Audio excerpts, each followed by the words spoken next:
নমস্কার, কেমন আছেন? কেয়া প্রভাস সংসার ব্লগে আপনাদের অনেক স্বাগত। আজকে রথের দিন, সেই জন্য ভাবলাম যে একটুখানি পুজো করাই। আর তুলসী মন্দিরটি আমার একদম হয়ে গেছে ছাদে। নিচে আর একটুও জায়গা নেই বলে রাখতে পারিনি। সেই জন্য ছাদেই প্রথমে ওই দিক করেছিল, তারপর ঈশান কোণ থেকে আবার পরের বছর করলাম। আর এই বছর এই প্রথম আমি রথের পুজো করলাম বাড়িতে। এর আগে কোনোদিনও করিনি। এসেছি তো এই ২ বছর হলো। আগের বছর আর করতে সাহস কুলায়নি।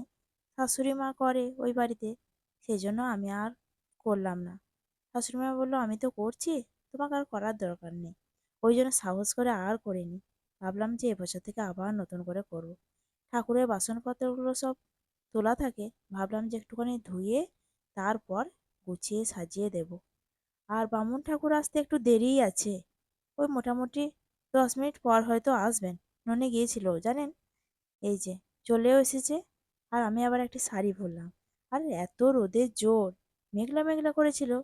আর ঠিক এই পুজো যে এই টাইমে আরম্ভ হলো, সেই টাইমটাতে এত রোদের জোর হলো, মানে যে বামুন ঠাকুর তারও মাথা গরম হয়ে যাচ্ছে, আর আমারও একদম গরমের তাপে মাথা গরম হয়ে যাচ্ছে। রাধাকৃষ্ণায় নমঃ রাধাকৃষ্ণ কৃষ্ণ রাধাকৃষ্ণ যোগগুরু রাধাকৃষ্ণ শিবনাম নন্দিত বিষ্ণু মঙ্গলাই রাধাকৃষ্ণায় নমঃ। ওপরের পুজো সেরে তারপর নিচে এলাম। নিচে এসে ঠাকুরের পুজো করলাম আর হনুমান চল্লিশাটা পড়ে তারপর পুজো সেরে নিলাম। ননি আজকে বাড়িতেই আছে। আর ননি ওইদিকে খাচ্ছে, ওকে আগে খেতে দিয়ে দিলাম। তারপর আমি রান্নাঘরে এলাম, যে মাছগুলো নুন হলুদ মাখিয়ে ভেজে নিই। আর আজকে আমাদের কর্তাগিন্নি দুজনের রান্না আছে। ননির আছে আজকে নেমন্তন্ন। আমার ওই শ্বশুর বাড়ির মানে পাশের বাড়িতে একটা জেঠিমা মারা গেছে, তার আজকে শ্রাদ্ধের কাজ। তো সেই জন্য ননির নেমন্তন্ন আছে, ননিকে নেমন্তন্ন করেছে। আর এইদিকে আমার বড় আজকে বাড়িতেই আছে, আজকে আর কোথাও যায়নি। তো দুজনে মিলে খাওয়া দাওয়া করছে। আর মানে ওই যে যেমন হয় আর কি, দুজনে মিলে মানে যতক্ষণ একসঙ্গে যদি 5 মিনিটের বেশি থেকে যায় তো ঝামেলা শুরু করে দেয়। আর আজকে একদম সিম্পল ভাবে রান্না করছি। ওই মাছের ঝাল, ডাল, আলু ভাতে, পেঁয়াজ পোস্ত, এগুলো আমার খুব পছন্দের রান্না। তো আমি বলেছিলাম যে আজকে আর মানে আমিষ করব না, আজকে পুরো সিম্পল নিরামিষ করব। তো আমার বরের আবার সেটা পছন্দ হলো না, বলছে পুজো তো হয়ে গেছে, এরকমই আর কি বলছিল। তো আমার সেই জন্যই রাগ হচ্ছিল। সেই জন্যই মুখটা একটু রাগ রাগ, যে তোমার কি মানে কোনো কিছুই মানে বাধে না। তো যাই হোক, আর রাগারাগি করলাম না, তারপর রান্নাটা মোটামুটি সেরেই পেলাম। আর ননি ওইদিকে স্নান টান করে চলে গেল, ওর ভাই এসেছিল ডাকতে।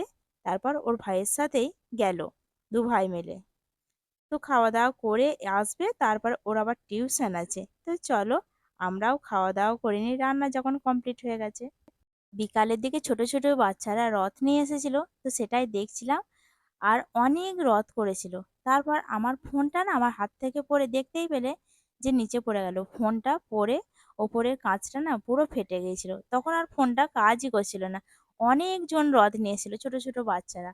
আমরাও করতাম যখন ছোট ছিলাম, বাবা বানিয়ে দিত। তখন ওই আমাদের বাঁশ গাছ ছিল, বাঁশ গাছ থেকে ওই বাঁশ কেটে বেশ সুন্দর করে সাজিয়ে দিত। আর এইদিকে ননি যখন ছোট ছিল, ননিও তখন করতো, 2-3 বছর করেছিল। তো আমিও বললাম যে বাবু করবি নাকি এবছর, যে দূর, আমি কি আর ছোট আছি নাকি। তো সেই জন্যই ও আর করলো না। আর এদিকে রাত্রের জন্য ঘুগনি হবে, পায়েস আর লুচি করব। ভেবেছিলাম চালের পায়েস করব। মা বলতো নাকি যে রথের দিন চালের পায়েস, পাঁপড় ভাজা, জিলিপি এসব খেতে হয়। তখন আমরা রথের মেলা যেতাম ছোটতে, আর বিয়ের পরও গেছি, কিন্তু এবছর আর গেলাম না। ভাবলাম যে বৃষ্টি পড়ছে, তারপর ননির পড়ার একটু চাপ আছে, ওরও কাজ আছে, ও বললো আমি যাব না। সেই জন্যই আমিও বললাম যে আমরাও আর যাব না। আর চালের পায়েস আর করলাম না, সেই জন্য সেমইয়ের পায়েসই একটুখানি করে নিলাম। আর ননি ওইদিকে ছবি আঁকছে, খুব সুন্দর করে ছবিটা আঁকছে। ননির এমনিতে ছবি আঁকার হাতটা খুব ভালো। ও ছোট থেকেই যখন ছবিটা আঁকে, খুব মন দিয়ে ভালোবেসে ছবিটা আঁকে। ওখানে ময়দাটা মেখে রেডি করে ঢাকা দিয়ে এলাম। আর তারপরে ননির ছবিটা কতটা কমপ্লিট হয়েছে সেটাই দেখতেলাম আর তোমাদেরকেও আমি দেখাতে এলাম। তারা তোল একটু।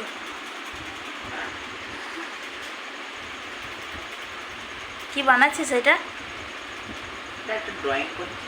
না মিকি মাউস? হ্যাঁ। Mickey Mouse. হুম। ননির কাছে আর বসে থাকা গেল না। ননির কাছে বেশিক্ষণ থাকলে বকিয়ে বকিয়ে মাথা খারাপ করে দেবে। আর এদিকে আমার রান্নাটাও ঠিক টাইম মতন কমপ্লিট করতে হবে। ভাবলাম যে ওরও ছবিটা আঁকা হবে না, আমার এদিকে রান্নাটাও হবে না। সেই জন্য চলে এলাম। ও ওর কাজ করুক, আমি আমার কাজ। তারপর ঘুগনিটা আমি এখানে বসিয়ে দিলাম। আর ঘুগনিটা পুরো নিরামিষ করছি, কালারটা কিন্তু খুব সুন্দর এসেছিল মশলার। তারপর আমি এখানে একটা ভাজা মশলা বানিয়ে নিচ্ছি। ভাজা মশলাটাতে ওই গোটা জিরে, গোটা ধনে, শুকনো লঙ্কা, তেজপাতা, তারপরে কস্তুরি মেথি, গোটা এলাচ, লবঙ্গ, দারচিনি, একটুখানি মৌরি, একটা বড় এলাচ সব দিয়ে আর কি মশলা বানিয়েছিলাম। এই মশলাটা নিরামিষ বা আমিষ যে কোনো রান্নাতেই মানে ১ চামচ যদি দেওয়া যায় তো স্বাদকে পুরো দ্বিগুণ করে দেয়। তারপরে মশলাটা বানিয়ে নিয়ে মানে ঠান্ডা করতে দিলাম। যে ঠান্ডা হয়ে গেলে তারপরে মিক্সিতে গুঁড়ো করে রেখে দেবো। আর এই মশলাটা আপনি সংরক্ষণ করে পুরো ৪ থেকে ৫ মাস যদি এয়ারটাইট কন্টেনারে রেখে দেন তাহলে কিন্তু খুব সুন্দর করে থেকে যাবে। প্রত্যেকদিন তো কাজে লাগে না, মাঝে মাঝে লাগে। তারপর ভাবলাম যে লুচিগুলো করে নিই। আর ঘুগনিটা আমার ওইদিকে রেডি হয়ে গেছে। ঘুগনিটা কেমন হয়েছে দেখুন তো। আর এসে একটু না ভেবেছিলাম যে কলাইগুলো একটু বেশ শক্ত শক্ত হলে বেশ ভালো লাগে। তো যাই হোক, একটাই মানে খারাপ হয়ে গেছে। তো কলাইটা আর কি একটু গলে গেছে। আর এদিকে লুচিটা আমার বর আর কি মানে ভেজে দিচ্ছিল। ও আমাকে এরকম মানে ছোটখাটো একটু আধটু আর কি হেল্প করে। তারপরে মশলাটা এখানে গুঁড়ো করে নিলাম। আর এই যে এখন একটুখানি ১ চামচের মতন দিয়ে দেব।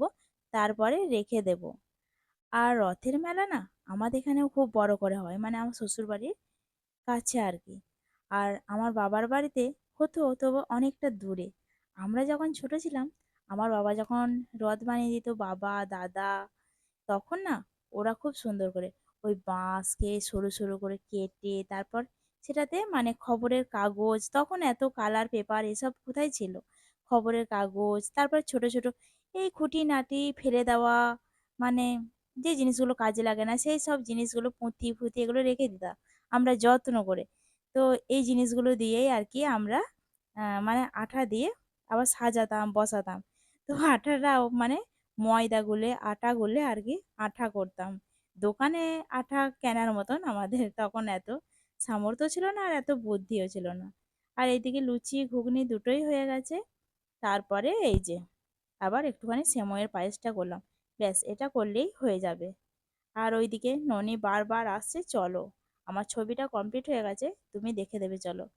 তুমি না দেখে দিলে আমি ওটা আর দেখাবোই না। আর দুধটাকে পুরো ফুটিয়ে ফুটিয়ে অনেকটা মেরে দিলাম। এই যে এরপরে আবার খেতেও দেব। তো আজকের ভিডিওটা এখানেই শেষ করলাম। ততক্ষণ আপনারা সুস্থ থাকবেন, ভালো থাকবেন। আর আজকের ভিডিওটা কেমন লাগলো অবশ্যই আমাকে জানাবেন। যদি আমার ভিডিওটা ভালো লেগে থাকে তাহলে প্লিজ একটা লাইক দেবেন। আর এইদিকে না আমার দরজাতে মুখটা ঠোকা গেল, মানে লুচির জায়গাটা আনতে আনতে, সেই জন্যই আর কি মুখটা আমি হাত দিয়ে দিলাম আর পুরো রক্ত বেরিয়ে গেল।